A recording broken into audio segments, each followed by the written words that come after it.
સુરત પોલીસે વ્યાજખોરો સામે લાલ માંગ કરી છે, ત્યારે ઉધના વિસ્તારમાં માથાભારે વ્યાજખોર લાલી પંજાબી વિરુદ્ધના ઉધના પોલીસ મથકમાં ફરિયાદ નોંધાતા લાલી પંજાબી ભાગી છૂટ્યો હતો. ત્યાં પોલીસે તેની ઓફિસની તપાસ કરતા ડાયરીઓ સહિત ચેક મળી આવ્યા હતા.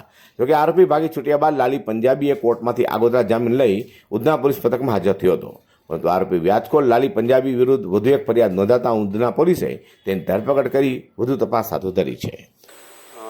સુરત શહેરમાં અમારા સીપી સાહેબની સૂચનાથી તમામ જગ્યાએ જે લોકો વ્યાજંકવાદીઓ તરીકે લોકો પાસે ખૂબ જ ઊંચા રેટમાં વ્યાજ વસૂલે છે, શોષણ કરે છે, આ પ્રકારના લોકો વિરુદ્ધ એક ખાસ ઝુંબેશ ચલાવવામાં આવી રહેલ છે.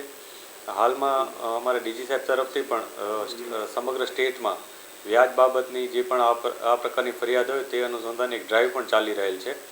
જે બાબતને લઈને થોડા સમય પહેલાં ઉધનાના ભાઠેના એસએમસી હોલ ખાતે એક લોક દરબાર રાખવામાં આવ્યો હતો. આ લોક દરબારમાં વિસ્તારના તમામ લોકો આવી અને પોતાની આ પ્રકારની કોઈ પણ રજૂઆત અથવા ફરિયાદ હોય એ જણાવતા હતા. આ દરમિયાન એક ફરિયાદી બેને આવીને પોલીસને જણાવેલું હતું કે તેમની પાસે એક વ્યક્તિ છે જે ધર્મેશ હંજરા કરીને છે. એમને ખૂબ જ ઊંચા વ્યાજ દરે પૈસા આપ્યા હતા અને એમનું સમગ્ર રીતના એમનું આર્થિક શોષણ કરી રહ્યો હતો. જે બાબતને લઈને પોલીસે ફરિયાદ નોંધી હતી. આ ફરિયાદ બાદ પોલીસે એમના આ જે આરોપી છે ધર્મેશ લાલી એના ઘરે એના ઓફિસે જઈ અને તપાસ કરી હતી.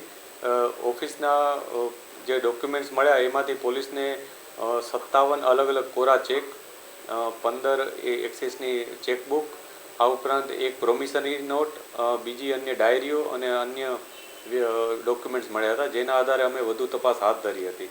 આ વધુ તપાસમાં અમને કેટલાક ભોગ બનનાર લોકોનો સંપર્ક પણ થયો હતો. તેમાંથી એક ભાઈએ આવીને એ ફરિયાદ નોંધાવી હતી કે એમણે પોતે 2019માં આ ધર્મેન્દ્ર ઉર્ફ લાલી પાસે 2 લાખ રૂપિયા વ્યાજે લીધા હતા.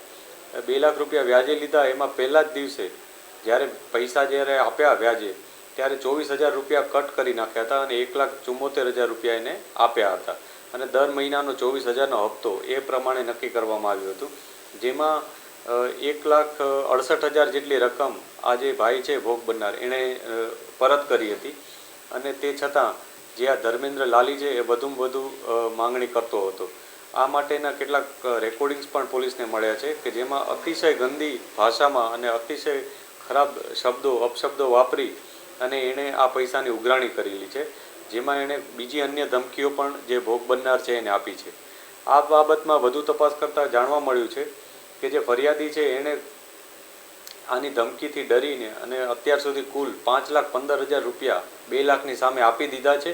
અને તે છતાં જે આ આરોપી વ્યક્તિ છે ધર્મેન્દ્ર લાલી એ ફરિયાદી પાસે બીજા 3 લાખ રૂપિયા માંગે છે અને એમ કરતાં એને ધમકી પણ આપે છે કે જો તું મને આ 3 લાખ નહીં આપ તો હું તારા નામનો 15 લાખનો ચેક, જે કોરો ચેક છે એ 15 લાખ લખી અને કોર્ટમાં ચેક રિટર્નનો દાવો કરીશ અને એ રીતના ફસાવી દઈશ. આ ઉપરાંત એને મારવાની ધમકી, એને ગંદી ગાળો બોલીને અપમાનિત કરવાનો આ તમામ પુરાવા પોલીસ પાસે છે. આ સમગ્ર ઘટનામાં પોલીસે ધર્મેન્દ્ર લાલીની ધરપકડ કરી છે